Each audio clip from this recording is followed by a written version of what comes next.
Bonjour à tous. Aujourd'hui, j'ai fait un constat amer sur l'éducation africaine, en particulier l'éducation ivoirienne. J'ai l'impression que, au fil des années, il n'y a rien qui change dans le programme scolaire. Quand je prends le livre de mes petits frères de CM2, c'est les mêmes choses que j'ai étudiées, qu'ils étudient jusqu'à présent. C'est vrai que certaines choses ont changé, mais le fond n'a pas changé. La forme a peut-être changé, mais le fond n'a pas changé. Quand je vois en terminale, c'est le même programme, avec la bipolarisation, des conneries comme ça. Révolution française, on n'étudie que des choses du système colonial, quoi. On a l'impression que quand on parle d'éducation nationale, d'éducation scolaire, quand on parle d'éducation scolaire, on a l'impression qu'on- on a l'impression que lorsqu'on parle d'éducation scolaire, pour nous les Africains, c'est changer la forme. Pour nous, pour qu'on dise que l'éducation a avancé et qu'il y a un changement au niveau scolaire, c'est seulement la forme qu'on change. On va peindre les bâtiments, on va, on va dire que bon, maintenant, c'est plus 100 points pour être admis, il faut 200 points. On ne fait que changer la forme.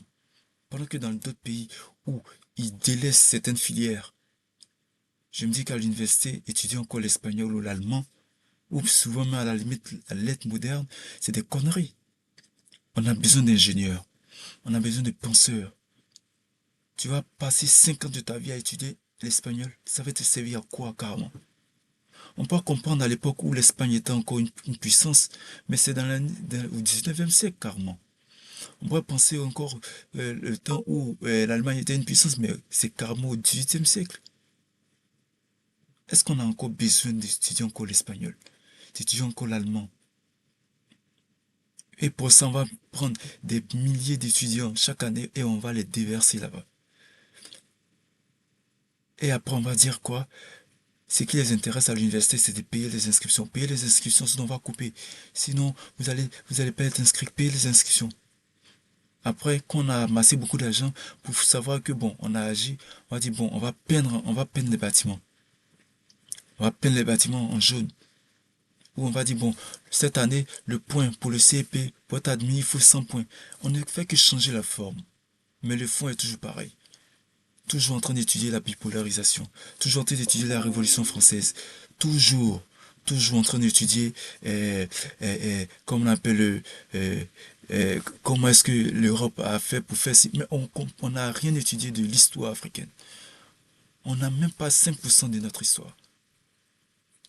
Toute l'histoire de notre continent est racontée par les Européens. C'est eux qui font faire les enquêtes sur notre propre territoire et nous envoient les résultats des enquêtes. Ouais, au 19e siècle, vos ancêtres ont fait ci. Mais comment est-ce qu'on va pas encore croire encore à la religion? Puisque ça encore, c'est eux qui nous ont envoyé. C'est eux qui nous ont envoyé la religion. Évidemment, on va croire. Ils nous ont envoyé les résultats, ils vont nous envoyer les résultats de leur enquête et on va croire. Mais on n'a pas d'identité. Mais comment avoir une identité si notre identité est bafouée? Comment est-ce qu'on a une identité si on n'a pas d'histoire? Une identité est reliée à l'histoire. Tu vas demander aux Américains, ils vont toujours te ramener à l'histoire. Voici comment nos ancêtres ont combattu jusqu'à aujourd'hui nous donner une meilleure vie.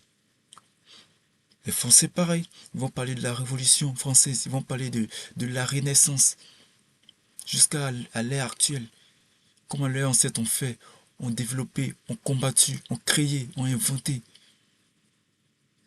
Mais nous, on ne connaît pas notre histoire. Notre histoire est racontée par les Européens. Quand ils parlent de l'Égypte ancienne était noire, bah c'est eux encore qui viennent nous le dire. Quand on parle de Mansa Moussa, c'est eux encore qui viennent nous le dire. Pourquoi on n'investit pas sur l'histoire? Les historiens qui sont à l'université, toujours en train de bosser les mêmes histoires. J'ai l'impression que le programme ivoirien, le programme africain, est fait par l'Élysée, quoi. Je pense que c'est l'Élysée, c'est la France, c'est pareil qui dit, bon ok, cette année vous allez étudier ça. J'ai cette impression. Parce que je ne peux pas comprendre ça. Je ne peux pas comprendre le fait que le même programme depuis 2010, 2005 ou combien d'années, c'est le même programme qu'on étudie. Il n'y a rien qui change dans le fond. On peut pas dire pour cette année, on va étudier, comment on appelle, on va former 1000 ingénieurs. On va dire, bon, au lieu de mettre 1000 étudiants à la lettre moderne, on va prendre ces 1000 étudiants et on va les former, on va les mettre dans un parcours d'ingénieurs pour qu'ils soient ingénieurs en mine, pour qu'ils soient ingénieurs en technologie, ingénieurs en construction de routes, ingénieurs en architecture. Et par derrière, on va créer l'environnement, toute l'infrastructure pour que après ces études, on le mette dans les conditions, dans le contexte pour qu'il puisse mettre en exergue toutes ces connaissances apprises à l'université. Mais non. Je suis sûr qu'on ne suit pas le nombre d'années, le nombre d'élèves, le nombre d'étudiants sortis après chaque cursus. Je suis sûr qu'on n'a pas ces chiffres. On n'a pas ces chiffres-là. Combien d'élèves sont sortis en école d'ingénieur? Combien d'élèves sont sortis en école de, comme on appelle, lettres modernes? Combien d'élèves sont sortis en art plastique? Je suis sûr qu'ils n'ont pas cette capacité de suivre parce que à un moment donné, les élèves, les étudiants en ont tellement marre que ils vont plutôt passer un concours. Parce qu'il se dit que qu'est-ce que j'apprends là carrément? Ça sert à rien carrément. Quand il regarde dans son contexte actuel, bah, il voit que bon, c'est de la merde. Devoir bosser ces conneries là. Espagnol, allemand, c'est saloperie. À la limite, ça sert à rien carrément. On peut dire que cette année, on va étudier, on va former, on va faire en sorte que les historiens puissent s'intéresser, puissent faire des enquêtes sur, euh, comme on appelle, la migration des Akans en Côte d'Ivoire. Comment est-ce que ça s'est passé? Peut-être 100 ans plus tard, 100 ans plus tôt. Comment est-ce que l'Afrique était? 200 ans plus tôt, comment est-ce que l'Afrique était avant l'arrivée des colons? Qu'est-ce qu'on en sait? On n'en sait rien du tout. C'est les Européens qui viennent nous dire encore que, euh, comme on l'appelle, on était constitué en empire, empire. C'est eux qui font les enquêtes. On n'a rien écrit. On n'écrit pas. Je pense que j'en ai marre, quoi. À un moment donné, il faut vraiment penser à reconstruire dans le fond, je ne dis pas dans la forme, dans le fond, le système éducatif. Il ne faut pas prendre le système copier-coller que l'Élysée nous envoie et le donner balancer à la figure des citoyens que nous sommes. On doit penser vraiment à changer notre système.